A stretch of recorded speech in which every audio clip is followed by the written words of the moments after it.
Saludos oyentes de radio, gracias por escucharnos en la tarde-noche de este jueves 10 de abril del año 2025.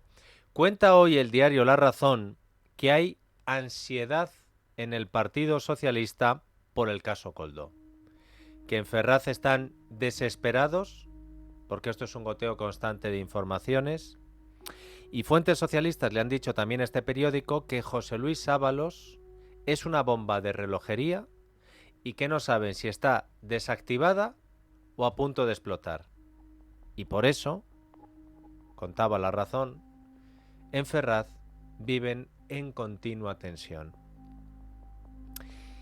Yo sinceramente creo que si en la sede nacional del PSOE están así de histéricos es porque saben que el caso Koldo es en realidad el caso Sánchez, como el caso fiscal general es el caso Sánchez, como el caso Begoña Gómez es el caso Sánchez, como el caso Hermanito es el caso Sánchez.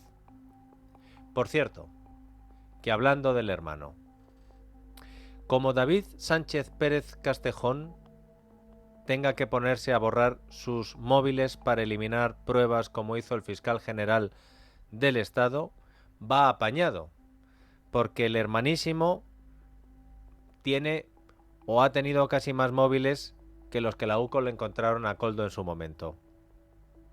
Hace un par de semanas, la juez Viedma le pidió a la UCO que cotejara los teléfonos con los que David Sánchez preguntó por una vivienda en Badajoz antes de que la Diputación de Badajoz le adjudicara la famosa plaza como coordinador de los conservatorios. Puede que a estas alturas de la película la juez Viedma no se sorprenda ya por nada después de todo lo que ha visto en este caso, pero aún así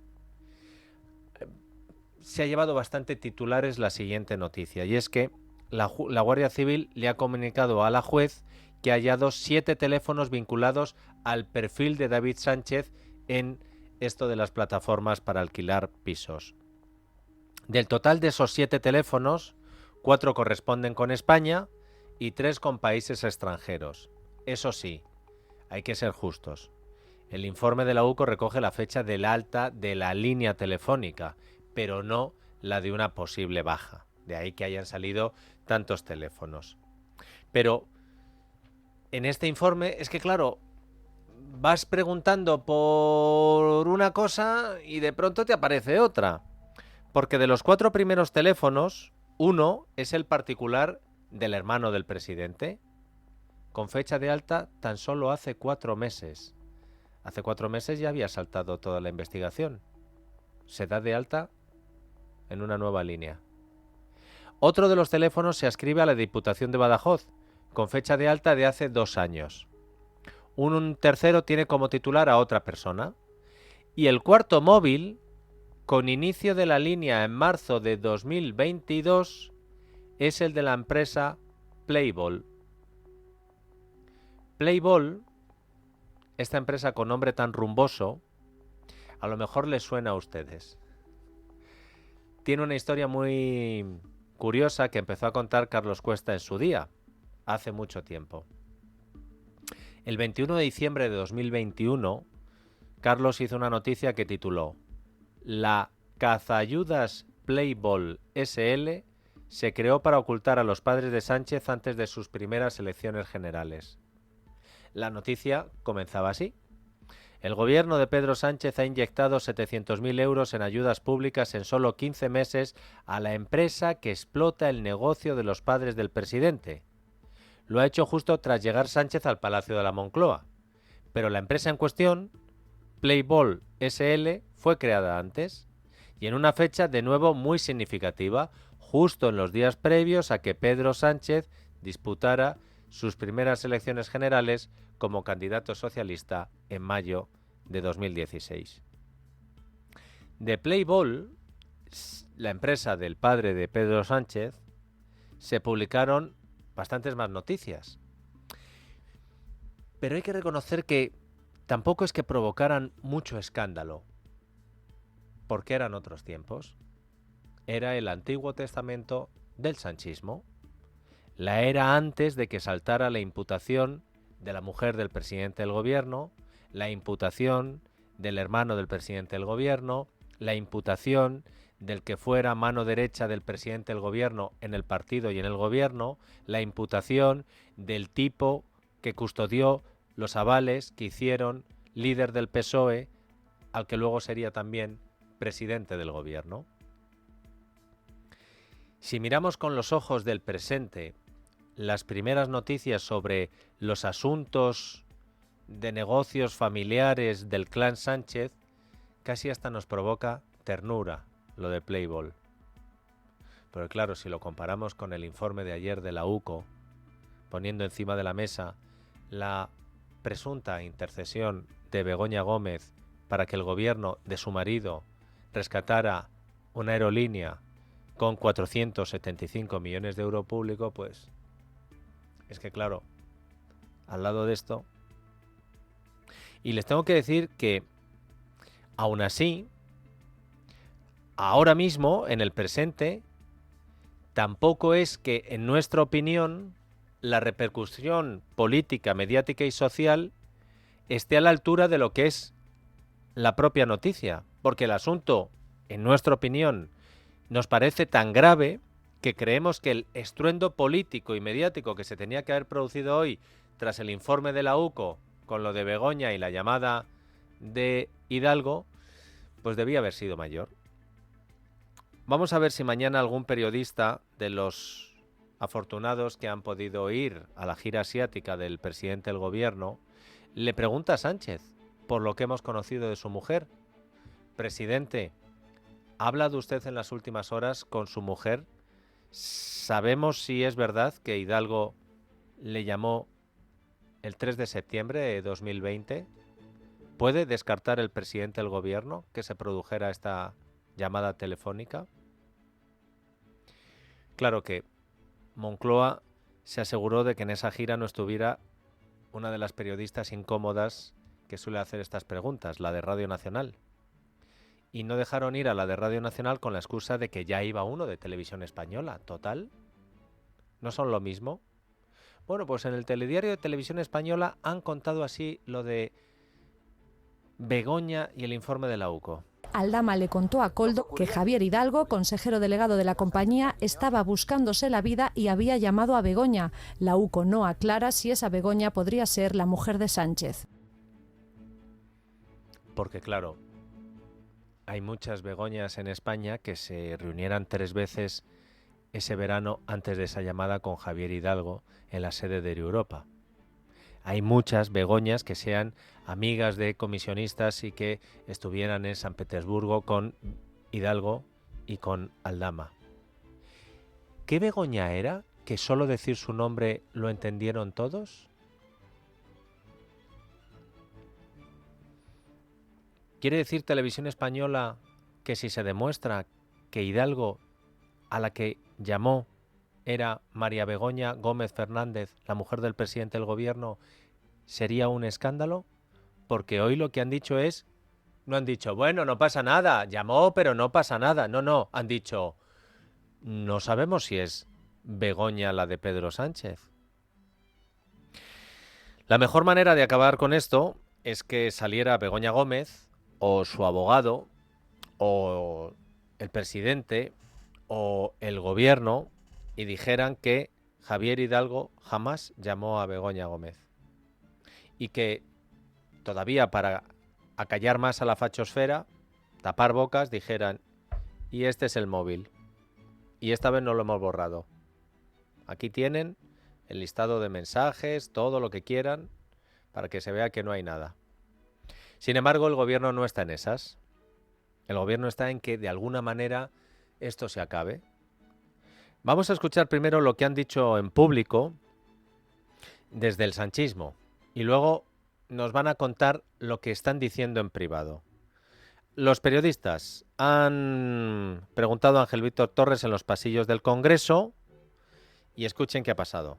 No he podido leer ese informe, he leído algunas informaciones periodísticas en las que parece que son terceras personas las que hablan o se mensajean hablando de una persona distinta y por tanto no tengo nada que añadir ante algo que desconozco, lógicamente.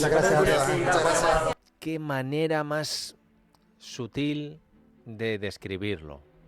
Le han preguntado también al ministro de Transformación Digital, Óscar López, Pero ¿cómo valoran que precisamente ese informe de la UCO hay revelaciones que son muy importantes? Por un lado, que Víctor de Aldama y Koldo intermediaron para ese rescate a Europa y que incluso Antonio Hidalgo llamó personalmente a Begoña Gómez para lograr ese rescate de Europa. Desconozco ese informe de la UCO, por cierto, no sé si se va a investigar esa filtración como otras, porque otras investigan, esa no lo sé, pero insisto en que el rescate fue absolutamente impecable, que ha superado todos los filtros.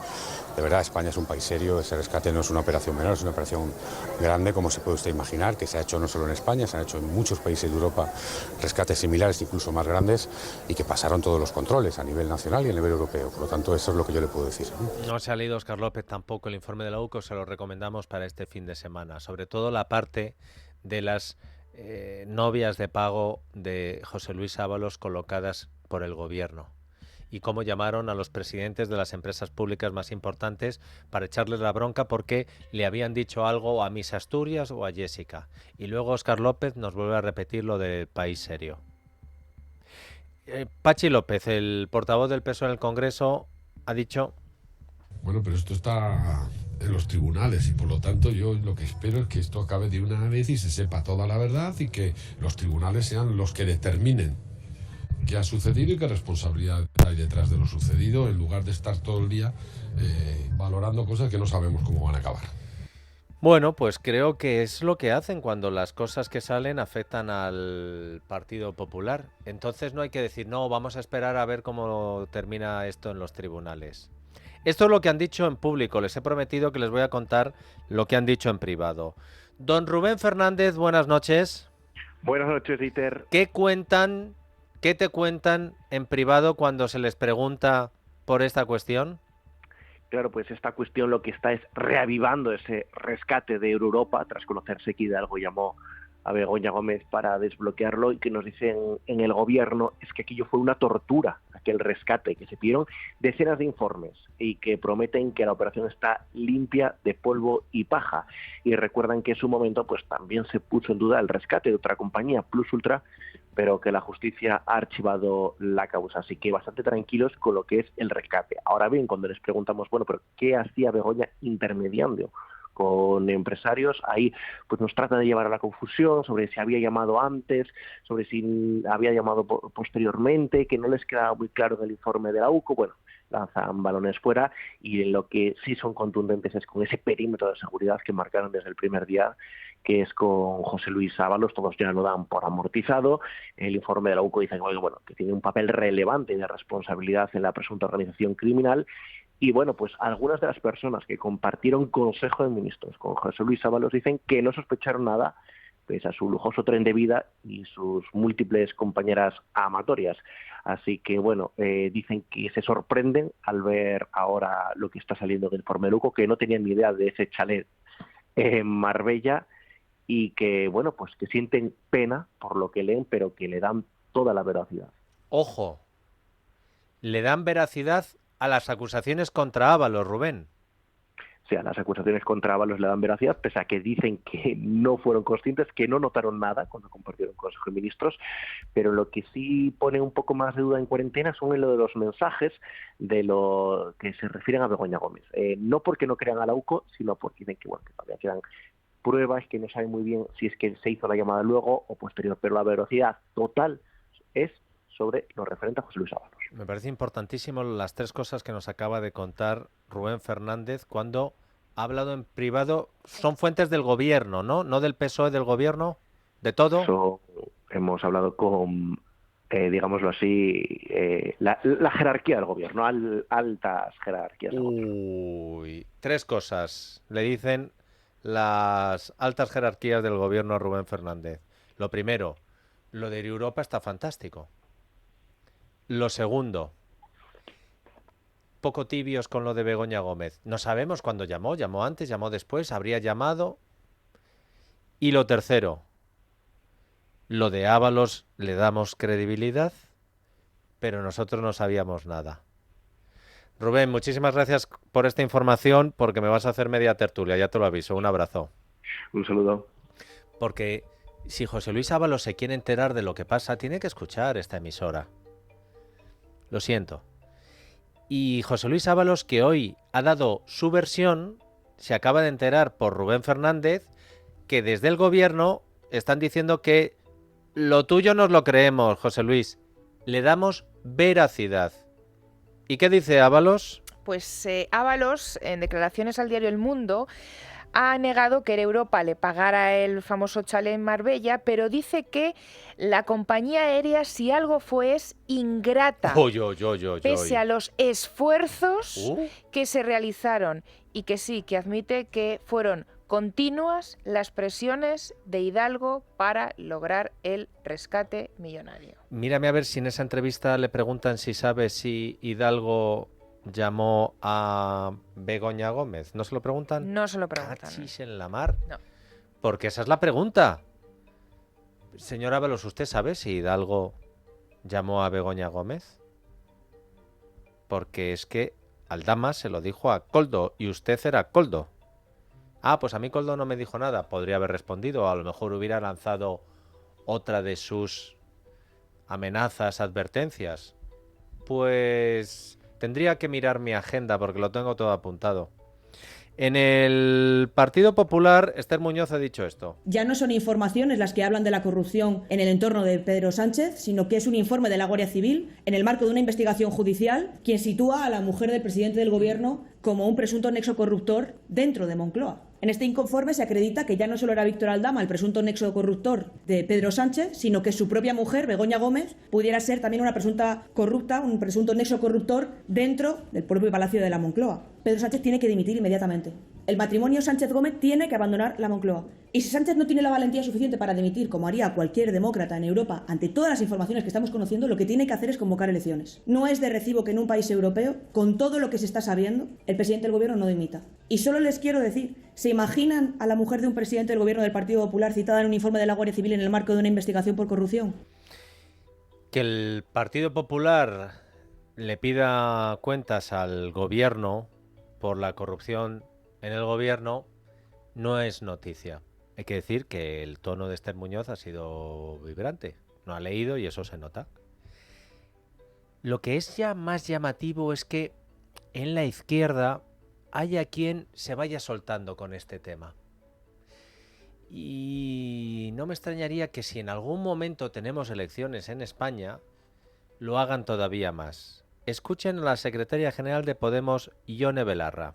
Creo que este es un caso gravísimo de corrupción en el seno del Partido Socialista y todavía hoy el presidente Sánchez no ha aclarado por qué cesó al ministro Ábalos en julio del año 2021, si era porque sabía algo o no, y creo que el Partido Socialista tendría que hacerse cargo de sus nombramientos y reparar ese dinero público que nunca tenía que haber salido de las arcas del Estado, ¿no?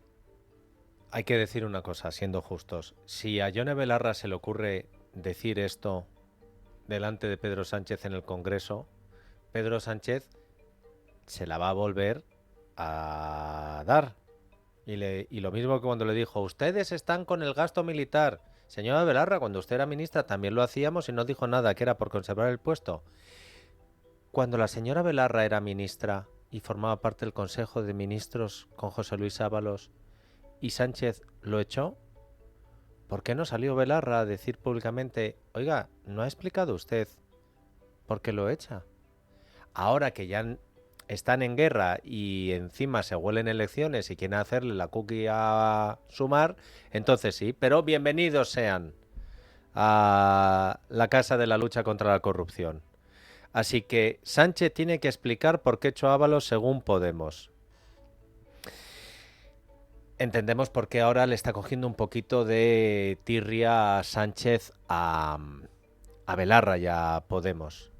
Pero no es ni la 10ª parte de tirria que le tiene Sánchez a la Guardia Civil y a la Policía Nacional. Y yo no sé si es porque la UCO no para de tocarle las narices con sus investigaciones al gobierno, pero algo tiene que haber para que los agentes de la Guardia Civil y de la Policía Nacional ya sientan que el odio del sanchismo a ellos es algo enfermizo.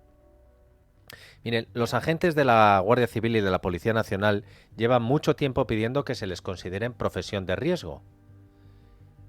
Los Mossos lo son. La Ertzaintza lo es.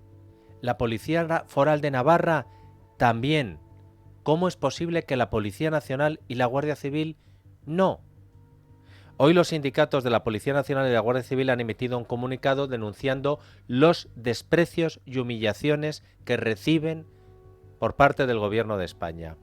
El comunicado se conoce después de que ayer la eurodiputada socialista Idoia Mendia menospreciara públicamente, casi se riera de los guardias civiles y de los policías nacionales. Lo hizo en Bruselas, en pleno debate de una directiva impulsada por el Partido Popular Europeo para declarar a los policías nacionales, guardias civiles, militares y no nos olvidamos funcionarios de prisiones como profesión de riesgo. Pero ¿cómo no van a ser profesión de riesgo los funcionarios de prisiones cuando estamos viendo que cada año aumentan las agresiones? Los militares, joder, si no es un militar una profesión de riesgo, los policías y los guardias civiles. Y podríamos seguir. Pero estas cuatro es lo que se debatía en el Parlamento Europeo. ¿Saben con qué argumentos el PSOE votó en contra? Escuchen a Idoia Mendia. No hay un problema de orden público en la Unión Europea. No creo que sea necesario establecer regímenes especiales para determinadas profesiones porque muchas profesiones, no solo las mencionadas por la parte proponente, sufren agresiones de vez en cuando, porque podemos pensar también en el personal sanitario y no se está proponiendo, por tanto, en ese mismo sentido, una normativa específica que le dé un estatus jurídico superior a otros funcionarios públicos. Son muchos los sectores. No es un problema de establecer una regulación específica, ni esa respuesta punitiva que siempre el Partido Popular aporta como solución mágica para todo. Todos a la cárcel, todos más años a la cárcel. Idoia Mendia fue secretaria general del PSOE en el País Vasco y tuvo que convivir durante años con sus escoltas que le protegían de la banda terrorista ETA. Luego pasó a hacerse fotos brindando con Otegi porque es lo que toca con el sanchismo ahora. Así que a los policías y guardias civiles solo les agreden de vez en cuando. Justo hoy, en el marco de una operación de la Guardia Civil contra el tráfico de drogas en Sevilla, los agentes de la Guardia Civil han sido recibidos a tiros por una organización de narcotraficantes, por ponerles un ejemplo de hoy. Desde este programa hemos hablado con Laura García, portavoz del sindicato Jupol, y con Francisco Javier Pajuelo, portavoz de la asociación Pro Guardia Civil, y nos ponían ejemplos de cómo es su profesión cada día. Tenemos tanto Policía Nacional como Guardia Civil especialidades que además llevan de por sí un riesgo mayor, como por ejemplo es el GEO, ¿no? Grupo Especial de Operaciones, el GREIM, que es el Grupo de Rescate e Intervención de Alta Montaña, los TEDAX, NRBQ, UIP, que trabaja en orden público. Además, de hecho, hay GEO, como todos sabemos y por desgracia, que han fallecido en acto de servicio. Somos profesión de riesgo sí o sí, al igual que el resto de policías que sí que lo están considerando. De hecho, el año pasado recibimos 16.878 agresiones solamente entre Policía Nacional y Guardia Civil. Es decir, aproximadamente una media de 45-46 agresiones diarias. Yo creo que son motivos más que suficientes. Estamos viendo que la mafia, como el narcotráfico, por ejemplo, en el campo de Gibraltar, pues como han investido a muchísimos compañeros, como cada vez son más frecuente el uso de armas largas, armas de guerra empleadas por estas bandas, y los guardias civiles, claro, se enfrentan sin ser declarado profesión de riesgo. Aparte, pues los rescates que realizan tanto el Servicio Marítimo como el GEAS en nuestras costas. Estamos viendo compañeros del GREI en alta montaña, helicópteros. Entonces no lo entendemos. No entendemos porque el estrés psicológico, la carga emocional de muchos servicios que realiza la Guardia Civil, pues no entendemos el estar reconocido como profesión de riesgo. Y estamos viendo cómo los compañeros llegan a situaciones de cuchillos, de armas largas. Nosotros, por nuestro profesional, nunca nos vamos a echar atrás. Siempre vamos a intentar pues darle el servicio que el ciudadano se merece. El PSOE ha bloqueado hasta en 15 ocasiones que este reconocimiento pueda salir adelante en el Congreso. El 13 de febrero, en una entrevista en la cadena SER Cádiz, Marlaska dijo, textualmente, no existe el concepto de profesión de riesgo y que la peligrosidad en las fuerzas y cuerpos de seguridad del Estado ya estaba considerada. Pero es mentira. los Mossos y la Ertzaintza cobran más en su sueldo porque a ellos se les considera así y reciben un plus. Le hemos preguntado a Laura García, portavoz del sindicato Jupol, qué opina precisamente de lo de Marlaska. Es que es el ministro del Interior. Es que es el jefe de la policía y de la Guardia Civil, el jefe político.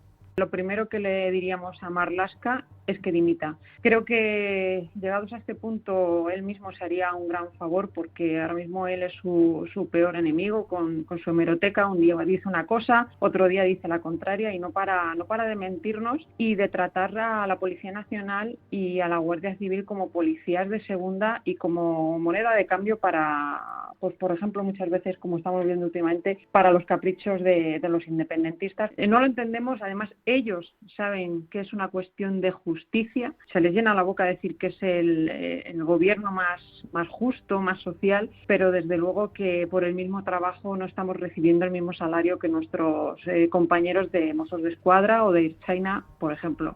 Claro, Marlaska se agarra a la trampa. Hay un listado oficial de profesiones de riesgo. No existe un listado oficial de profesiones de riesgo que esté publicado por el Ministerio de Trabajo, pero sí existen profesiones catalogadas como de riesgo. Esa es la trampa. Y ahí es donde la Policía Nacional y los guardias civiles quieren estar, y los funcionarios de prisiones y los militares, junto a agentes de aduanas, por ejemplo. Después de escuchar esto y de oír a la eurodiputada del PSOE, Idoia Mendia, decir que a los policías y guardias civiles solo le agreden de vez en cuando porque no hay una situación de conflicto permanente, entendemos mucho mejor por qué el PSOE votó también en contra en el Parlamento Europeo que la delegación europea que va a visitar Barbate se reúna con las viudas de los 2 guardias civiles asesinados por una narcolancha. Porque los socialistas no se conforman con maltratar a los agentes de verde y azul, también pretenden silenciar a sus familias cuando esas familias digan, profesión de riesgo, ¿les parece poco luchar contra el narco con muchos menos medios que los que tienen los narcotraficantes? Miren, el presidente del gobierno y sus ministros saben lo que tendrían que hacer hoy. Pues pararse y girarse para mirar hacia atrás. Y a los que vea en ese momento, es decir, a sus escoltas, decirles, no sois profesión de riesgo. Pero entonces, ¿por qué llevan escolta? Si hay una profesión de riesgo ahora mismo, es la de los policías y guardias civiles que tengan que cubrir a los miembros del gobierno cuando salen a la calle, si es que salen. ¿O es que acaso Pedro Sánchez se atrevería a ir a Paiporta sin la policía y la Guardia Civil cubriéndole las espaldas? Si no hay riesgo, si no hay conflicto, que lo haga el valiente. La noche de Dieter, con Dieter Brandau, en Es Radio.